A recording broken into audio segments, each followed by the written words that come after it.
utamanya saat harus menjalani profesinya sebagai presenter yang membutuhkan nafas yang panjang untuk berbicara. Dan pasca operasi, Boy harus menjalani masa pemulihan selama 3 bulan. Lantas, apa manfaat yang dirasakan Boy usai menjalani oplas tersebut?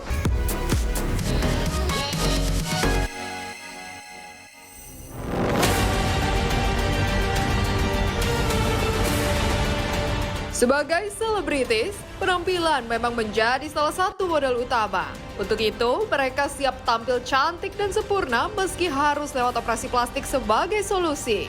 Tapi, ada juga dari mereka yang menjalani operasi plastik yang menelan biaya ratusan juta hingga miliaran rupiah itu dengan dalih untuk kesehatan. Dan inilah para selebritis yang berani mengubah penampilan dengan melakukan oplas demi alasan kecantikan dan kesehatan.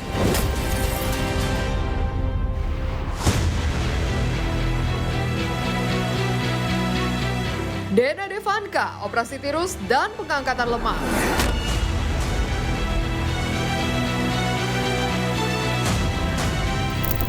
Mengubah penampilan wajah atau bentuk tubuh lewat operasi plastik sepertinya bukan hal yang tabu lagi untuk dilakukan khususnya di kalangan selebriti tanah air. Bahkan mereka pun tak sungkan-sungkan pula untuk mengakui secara terang-terangan sederet oplas yang mereka lakukan untuk bisa terlihat lebih muda, lebih cantik, dan juga tampil paripurna. Lihat saja apa yang dilakukan oleh Dena Devanka, janda dari Jonathan Frizzy. Ya, lama tidak terlihat di layar kaca, janda 3 anak berusia 38 tahun ini tiba-tiba berbagi cerita soal operasi plastik yang dijalaninya di Korea 2 bulan lalu.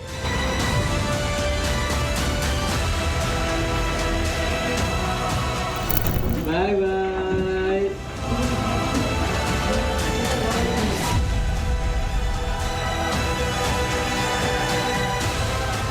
Oke pemirsa Silet, jadi memang ini bulan keempat aku setelah kepulangan aku dari Korea. Jadi di Seoul itu aku melakukan plastik surgery.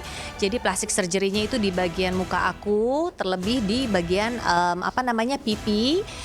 Itu namanya di mini lifting supaya terlihat lebih muda lagi.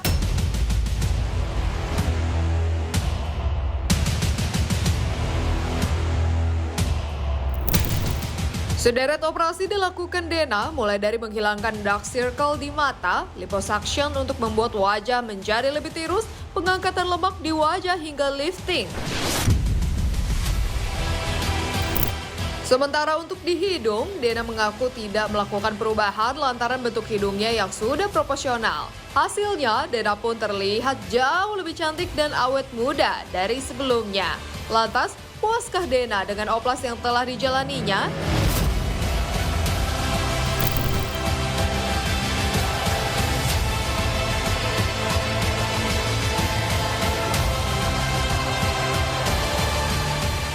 Kemarin di Korea kita nggak lakukan treatment, di sana hanya melakukan OP, yaitu OP daerah pipi yang kelihatan sabi supaya lena itu kelihatan lebih proporsional. Jadi pipinya itu kan banyak tumpukan lemak dan itu membuat smiling line kita itu lebih deep. Jadi aku di Korea kayaknya 2 sampai 3 minggu gitu loh. Kayaknya 2 minggu setengah aku di sana.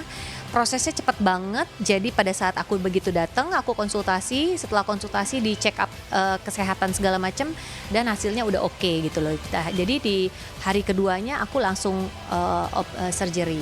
Memang pastinya ada kekhawatiran. Aku juga takut ya nantinya seperti dihujat sama masyarakat, dibilang tidak mensyukuri segala macam. Tapi balik lagi, memang ini kan sesuai dengan kebutuhan. Dan kedua, yang kedua aku pastinya sudah minta izin sama orang tua, which is mama aku ya kan. Tambah cantik mama gitu. Sampai Dede bilang tadinya pacar sekarang aku suami mama gitu. Udah posesif banget, tambah bucin lah pokoknya, alhamdulillah.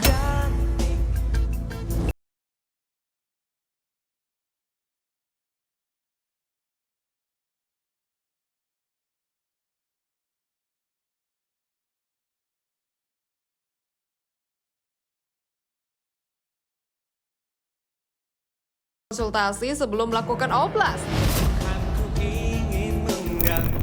Dena pun langsung melakukan treatment atau perawatan pasca oplas untuk mempertahankan hasil oplas. Maka inilah Dena.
Yep, it's true. I did rhinoplasty on my nose. And this is my story.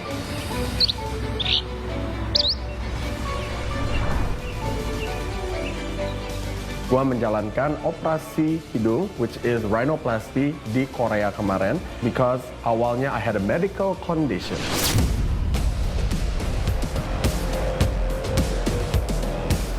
Meski berdalih melakukan operasi plastik dengan mengubah bentuk hidungnya lantaran alasan kesehatan, toh pada akhirnya operasi itu juga dilakukan Boy untuk menyempurnakan bentuk hidungnya.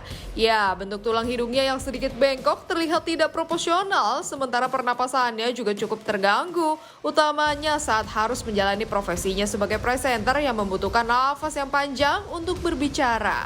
Dan pasca operasi, Boy harus menjalani masa pemulihan selama 3 bulan. Lantas, apa manfaat yang dirasakan Boy usai menjalani oplas tersebut?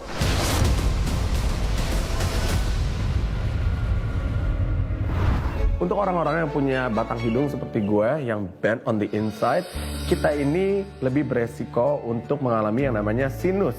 So therefore, I agree to it for the surgery.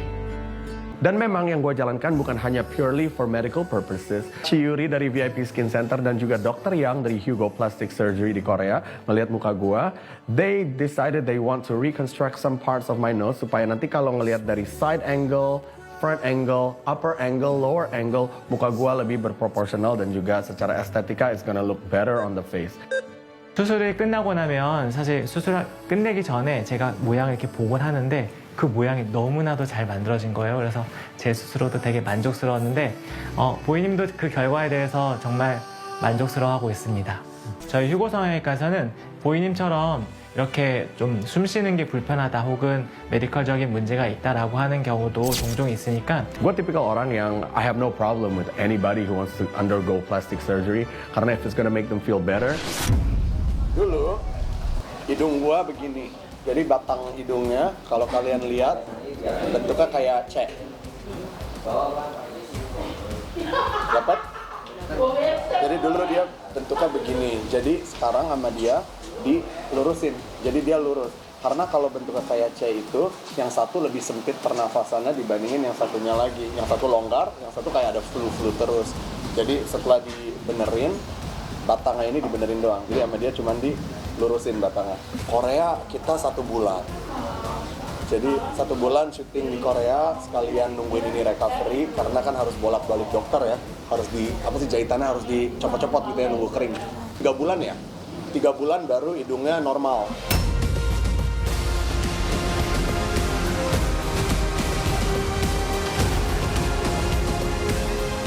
Titi DJ operasi plastik anti penuaan.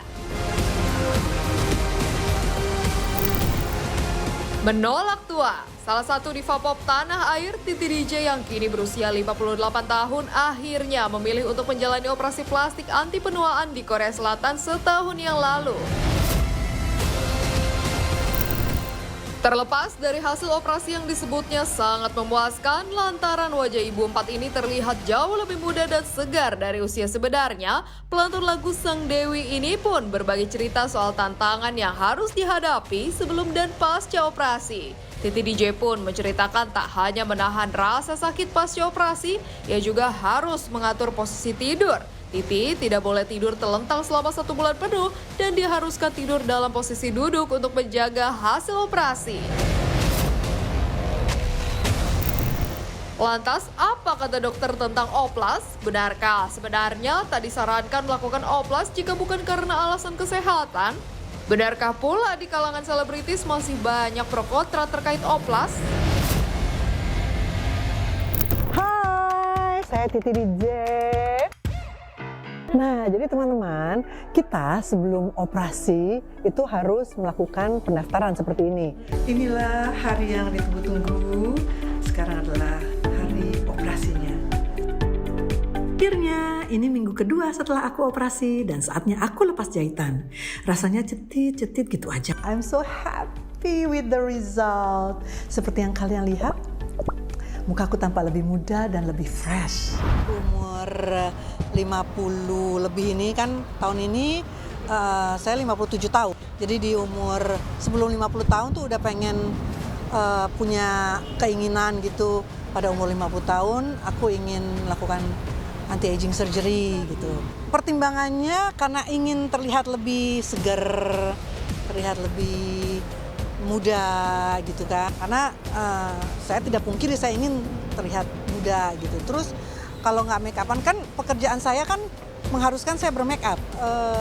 Puas dan tidak menyesal gitu. Karena memang tujuannya adalah untuk diri sendiri. Belakangan ini kan untuk urusan bedah plastik itu bukan hal yang tabu lagi ya.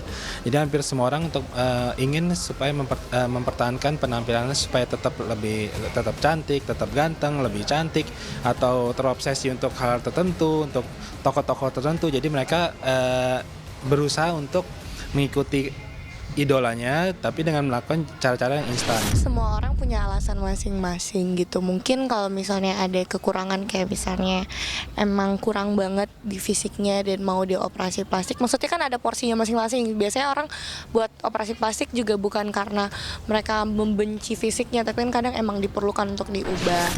Kalau saya orangnya dari dulu, bahkan di umur 20 saya cuman minta kalau misalnya nanti saya semakin tua, semakin berumur, saya ingin menua dengan sealami-alaminya. Jadi aku berusaha untuk merawat sedini mungkin, dan apapun yang terjadi itu sebenarnya udah kodrat yang sudah Allah turunkan bagi semua orang ya. Jadi nomor 1 kita jangan takut tua, tapi lebih fokus gimana kita merawat aja.